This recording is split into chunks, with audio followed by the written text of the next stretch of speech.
అయోధ్యలో రామాలయం 500 కోట్ల పోరాటం, కోట్లాది భక్తుల ఆరాటం. ఈ మహత్తర కార్యాన్ని పూర్తి చేసేందుకు శ్రీరాముడు ఎంతో మందిని ఎంచుకున్నాడు. చివరగా ఈ మహత్తర ఘట్టం ప్రధాని మోదీ చేతుల మీదుగా జరుగుతోంది. నేడు రామ జన్మభూమిలో భవ్యమైన రామాలయం నిర్మాణమైంది. ఆలయ నిర్మాణంలో ప్రధాని మోదీ కీలక పాత్ర పోషించారు. ఈ నేపథ్యంలో ఇవాల్టి బిగ్ స్టోరీ రామబంటుగా మోదీ.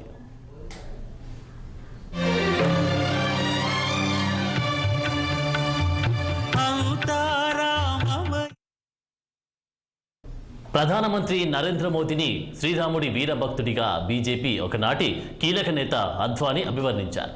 రామ జన్మభూమి పోరాటంలో అద్వానీ పాత్ర తక్కువేమీ కాదు. 1990 సెప్టెంబర్ 25న రథయాత్రను ప్రారంభించిందే అద్వానీ. అలాంటి కీలక వ్యక్తి నుంచి మోదీ అందుకున్న ప్రశంసలు ఇప్పుడు మరోసారి తెరపైకి వచ్చాయి. అద్వానీ మాటల్లోనే చెప్పాలంటే రథయాత్ర ప్రారంభమైన సమయంలో మోదీ అంతగా పేరు ప్రఖ్యాతులు లేని నాయకుడు. కానీ అదే సమయంలో శ్రీరాముడు తన ఆలయాన్ని పునర్నిర్మించేందుకు మోదీని ఎంచుకున్నారు. ఇవి మోదీ గురించి అద్వానీ చెప్పిన మాటలు. నిజమే, ఒక మహత్తర కార్యం ఎవరి చేతుల మీదుగా పూర్తి కావాలో విధి ముందే నిర్ణయించింది. ఆ ప్రకారమే నరేంద్ర మోదీ సారథ్యంలో అయోధ్య ఆలయ నిర్మాణం పూర్తయింది.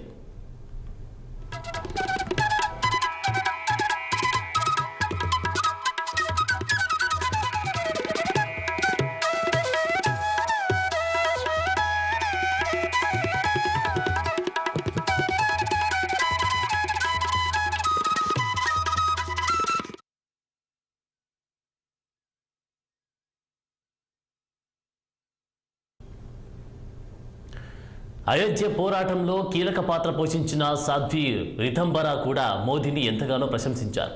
ప్రజల ఆశీస్సులు మోదీకి ఉన్నాయి, అవే ఇప్పుడు ప్రాణప్రతిష్ఠ రూపంలో కనిపిస్తున్నాయని ఆమె అన్నారు. గత జన్మలో మోదీ చేసిన పుణ్యకార్యాల ఫలితమే ఇప్పుడు ఆయనను అయోధ్యలో ప్రాణప్రతిష్ఠ కార్యక్రమానికి సారథ్యం వహించేలా చేశాయని చెప్పారు. తన ఆలయ నిర్మాణం మోదీ చేతుల మీదుగా పూర్తి కావాలన్నది శ్రీరాముడి సంకల్పం కావచ్చనన్నారు. మనం బీజేపీతో పోరాడగలం కానీ శ్రీరాముడితో పోరాడలేం అని నాటి ప్రధాని పివి నరసింహారావు ఒక సందర్భంలో అన్నారు. ఆ మాటలు అక్షరాల నిజం. కోట్లాది మంది భారతీయుల ఆకాంక్ష అయోధ్యలో ఆ ఆలయ నిర్మాణం. ఆలయ నిర్మాణాన్ని పూర్తి చేసిన ఘనత ఇప్పుడు ప్రధాని మోదీకి దక్కింది.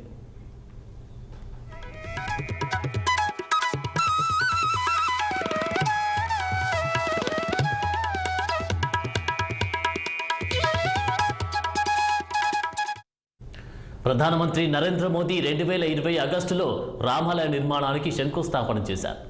ఈ 4 ఏళ్లలో అయోధ్య ఆలయ నిర్మాణం పూర్తయింది. ఇక ఇప్పుడు నరేంద్ర మోదీ ఆలయంలో విగ్రహ ప్రాణప్రతిష్ఠ కార్యక్రమంలో పాల్గొంటున్నారు. ఆనాడు శంకుస్థాపన కార్యక్రమం పూర్తి కాగానే రామ జన్మభూమి విముక్తి చెందిందని ప్రధాని మోదీ అన్నారు.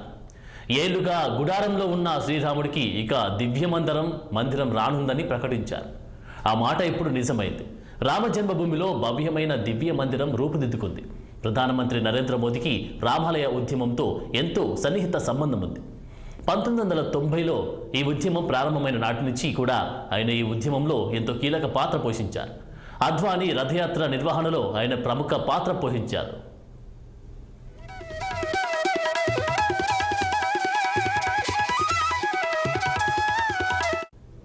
ప్రధానమంత్రి మోదీ ఎంతో నియమనిష్టలతో ప్రాణప్రతిష్ఠ కార్యక్రమంలో పాల్గొంటున్నారు.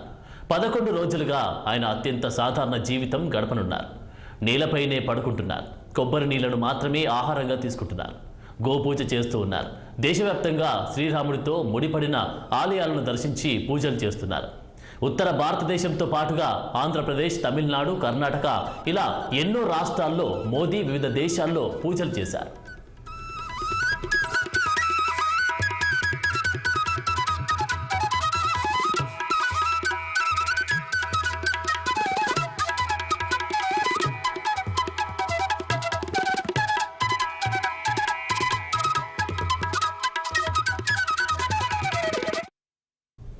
రామ జన్మభూమి పోరాటంలో మాత్రమే కాకుండా ఆలయ నిర్మాణంలోనూ ప్రధాని మోదీ కీలక పాత్ర పోషించారు.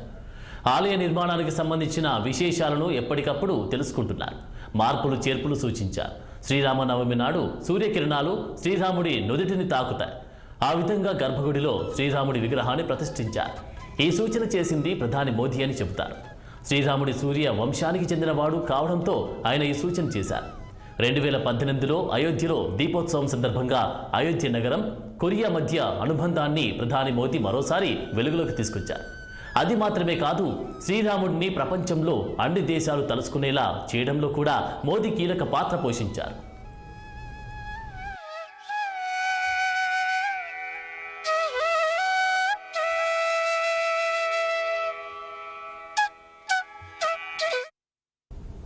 మోదీ చిన్ననాటి నుంచి కూడా శ్రీరాముడి భక్తుడు.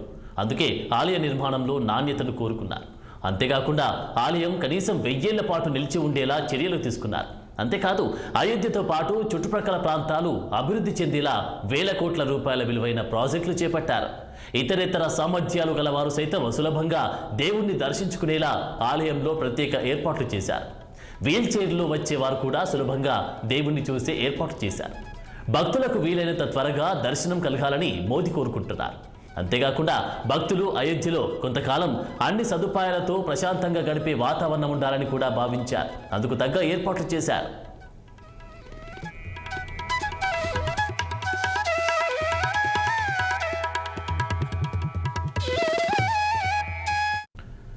ఆర్ఎస్ఎస్ ప్రచారకుగా ఉన్న మోదీ 1987లో తన రాజకీయ ప్రస్థానం ప్రారంభించారు.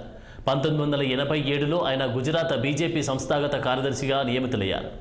అదే సంవత్సరం అహ్మదాబాద్ మున్సిపల్ కార్పొరేషన్కు ఎన్నికలు జరిగాయి. ఆ ఎన్నికల్లో బీజేపీ 3/2 మెజార్టీ సాధించడంతో మోదీ కీలక పాత్ర పోషించారు. ఆ తర్వాత ఆయన గుజరాత్లో రామజన్మభూమి ఉద్యమానికి ప్రాచుర్యం కల్పించడంపై దృష్టి పెట్టారు. అందులో భాగంగా విహెచ్పి నేత ప్రవీణ్ తొగాడియాతో కలిసి పనిచేశారు. అప్పటి వరకు మతపరమైన కార్యక్రమంగా మాత్రమే ఉండిన పోరాటాన్ని రాజకీయ పరంగా చేయడంలో కూడా మోదీ కీలకంగా మారారు. 1989లో రామశిల పూజ కార్యక్రమాన్ని విహెచ్పి నిర్వహించేందుకు తోడ్పడ్డారు. అప్పట్లో ప్రతిపాదిత రామాలయం కోసం రామశిల పేరిట దేశంలోని అన్ని గ్రామాల నుంచి కూడా ఇటుకలు సేకరించారు.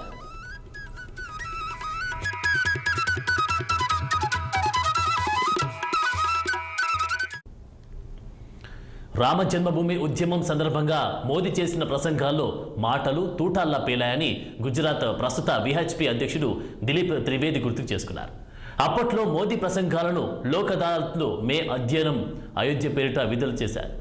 ఆ క్యాసెట్లు వేలాదిగా అమ్ముడుపోయాయి. లక్షలాది మందిని రామ జన్మభూమి ఉద్యమంలోకి వచ్చేలా చేశారు. మోదీ, ప్రవీణ్ తొగాడియా కలిసి పనిచేయడం రాజకీయ ఫలితాలను కూడా అందించింది. రామ జన్మభూమి ఉద్యమం కాంగ్రెస్ కంచుకోటలను కదిలించింది. కాంగ్రెస్ పునాదులను పెకిలించి వేసింది. అప్పట్లో వచ్చిన హిందూ వేవ్ నేపథ్యంలో బారుచ్లో కాంగ్రెస్కు చెందిన ప్రముఖ నాయకుడు అహ్మద్ పటేల్ ఓడిపోయారు. గుజరాత్లో బీజేపీ ప్రజాదరణ పొందేలా చేయడంలో మోదీ విజయం సాధించారు. 1995 నుంచి కూడా గుజరాత్లో బీజేపీ హవా కొనసాగుతూనే ఉంది.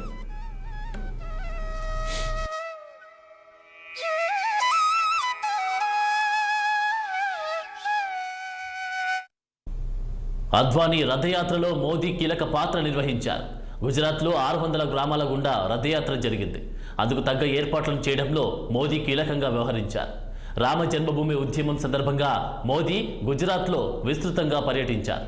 1992లో డిసెంబర్ 6 తర్వాత అదేవిధంగా 2002 నాటి నుంచి గుజరాత్ అల్లర్లు మోదీ దృక్పథంలో మార్పులు తీసుకొచ్చారు. రామాలయ అంశానికి రాజ్యాంగబద్ధమైన పరిష్కారాన్ని కనుగొనాలని ఆయన భావించారు. ఆ తర్వాత జరిగిన పరిణామాలు ఆలయ నిర్మాణానికి బాట వేశాయి. రామాలయ నిర్మాణానికి అనుకూలంగా సుప్రీంకోర్టు తీర్పు వచ్చింది. దీంతో రామాలయ నిర్మాణం మొదలైంది. ఎట్టకేలకు భవ్య మందిరం రూపుదిద్దుకుంది. మొత్తం మీద రాముడి కోసం దేశం చేసిన ప్రయాణంలో కూడా మోదీ కీలక పాత్ర పోషించారు.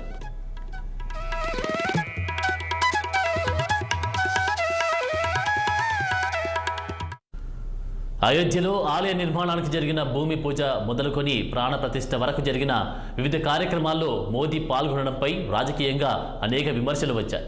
మరీ ముఖ్యంగా కాంగ్రెస్ నుంచి మాటల దాడులు మొదలయ్యాయి. చివరకు అవన్నీ బ్యాక్ ఫైర్ అయ్యాయి. జవహర్లాల్ నెహ్రూ నుంచి రాహుల్ గాంధీ దాకా కాంగ్రెస్ నాయకులు వివిధ అన్యమతాల కార్యక్రమంలో పాల్గొన్న ఉదంతాలు తెరపైకి వచ్చాయి. అంతిమంగా కాంగ్రెస్ మరెంతో మంది హిందువులకు దూరమైపోయింది. ఒకనాటి జాతీయవాదం ఇప్పుడు హిందుత్వ రూపం దాల్చింది. ఈ పరిణామంపై కొన్ని విదేశీ మీడియా సంస్థలు స్పందించి తీరు భారతీయాల్లో మరింత ఆగ్రహాన్ని రేకెత్తించింది.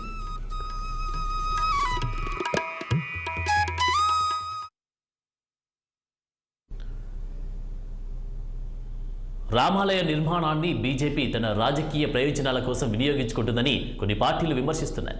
కాకపోతే రామాలయ నిర్మాణం అనేది బీజేపీ రహస్య ఎజెండా ఏమీ కాదు. 1980ల నుంచి రామాలయ నిర్మాణాన్ని బీజేపీ తన మేనిఫెస్టోలో చేర్చింది. దాన్ని ఇప్పుడు నెరవేర్చింది.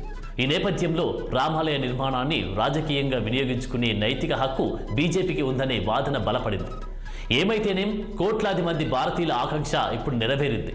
అలా చేయడంలో ప్రధాని మోదీ కీలక పాత్ర వహించారు. రామభట్టుగా చరిత్రలో తన స్థానాన్ని సుస్థిరం చేసుకున్నారు.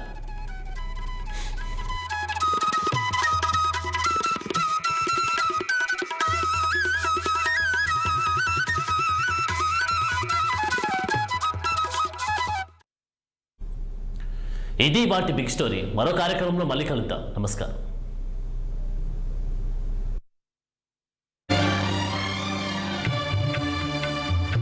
అవుతా